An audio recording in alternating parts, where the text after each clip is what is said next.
Hello, Sir Farid. Today I'm gonna present about the analysis on impact test experiment that was already conducted last week. So here are the table of content, and the first topic is about the introduction to impact test. So the impact test is essential for assessing a material's toughness or resistance to impact force. It measures the energy absorbed during a fracture, giving insight into how materials behave under sudden force. Two common methods are the CHARPY and ISOT tests, both of which evaluate notch sensitivity by recording the energy absorbed by a specimen when struck by a pendulum. The difference lies in how the specimen is supported. CHARPY involves a horizontal setup, while ISOT uses a vertical setup. So for this experiment, we use material like aluminum, PLA, and HDPE and observe how they fracture under this test.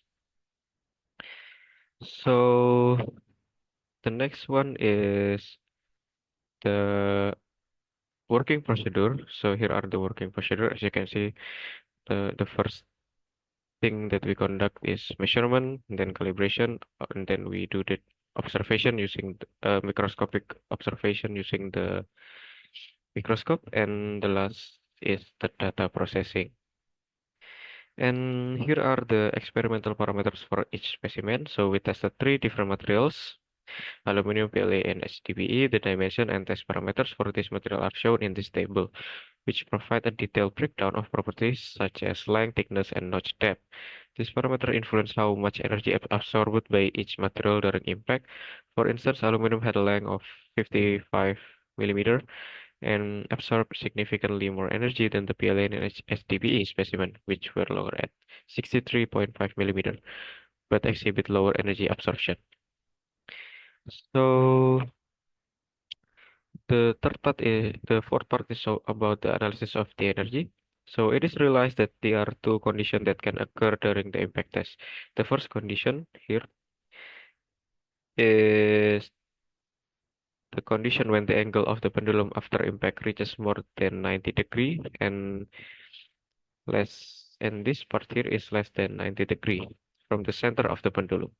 These two conditions are abstracted into the following this diagram, which will serve as the basis for deriving the formula. And to define the formula for the initial energy and the energy after impact, it can be obtained from the geometric relationship here to determine the height in both the initial and final states as seen in the triangle, along with the trigonometric equation. And afterwards, substitutions are made to obtain the potential energy before and after the impact. So here is the equation of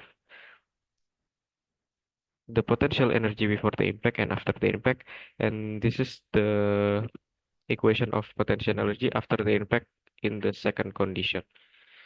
And for defining the absorbed energy itself, it is derived from the definition of the law of conservation of energy by considering the quantity of energy loss resulting in the absorbed energy equation that satisfies both kinematic condition of the pendulum.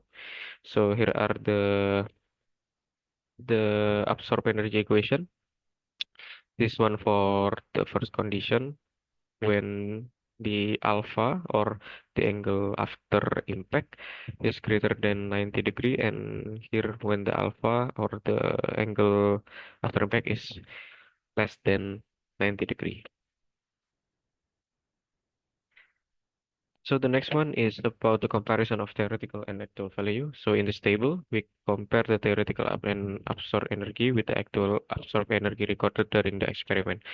For example, here, theoretically, aluminum absorbed around 18.37 joule, but the actual value measured was 15.46 joule.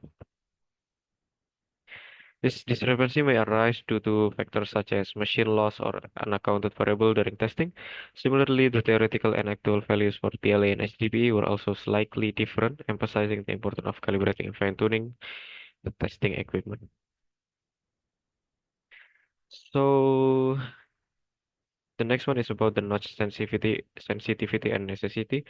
The notch is essential because it creates a stress concentration at a specific point on the specimen. The stress concentration ensures that the fracture starts at the notch, making the failure predictable and controllable. By using a notch, we focus the stress on this weak spot, allowing the material to break under control condition rather than at an arbitrary point on the specimen. And this control is necessary for obtaining consistent and repeatable result which are critical when comparing different material or when testing material toughness. And the sharpness of the V notch has a significant effect on the result of the impact test. A sharper notch creates a higher concentration of stress at the notch tip. This higher stress concentration means that material are more likely to exhibit brittle behavior, where the material fractures quickly and absorb less energy before breaking. On the other hand, a less sharp notch or one with a more rounded edge distribute the stress over a larger area, allowing the material to deform more plastically before fracturing. This results in a higher energy absorption and ductile behavior. Essentially, the sharper the notch, the more brittle the material appear, while a duller notch tend to make material behave more ductile. For example, in our test, the 45-degree V notch we use helped create a localized stress point, leading to control fracture in our specimen. We observed that the material aluminum show more ductility, absorbing more energy, while the materials like PLA and HDPE display a brittle behavior, fracturing quickly at the notch. So next is about comparing the brittle and ductile material and identifying material behavior. In the in this table, we classify the material into brittle and ductile categories based on their behavior under the microscope. Aluminum is categorized as ductile, showing sign of plastic deformation before failure, and in contrast, PLA and HDPE are considered brittle material as they exhibit a clean, smooth fracture surface, indicating there is no plastic deformation before breaking. And this difference in behavior is essential for understanding how different material will perform in real-world application. So the last part is about the engineering application. So, impact resistance is a key consideration in many engineering fields. For example, material used in construction, automotive, aerospace, and protective equipment must withstand sudden force. For example, material in car, car bumper, or a helmet are designed to absorb impact energy, preventing damage or injury. Understanding the impact resistance of material ensures that engineers can design safer and more durable product for this application. So in conclusion, testing is crucial for evaluating the toughness and energy absorption capabilities of material, which aid engineers in selecting appropriate materials for application involving dynamic loads. And this test provide valuable insight into how material perform under sudden force, which is vital in industries like automotive and aerospace.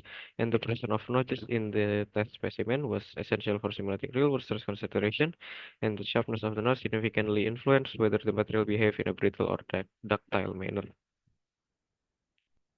So here are the references, and thank you.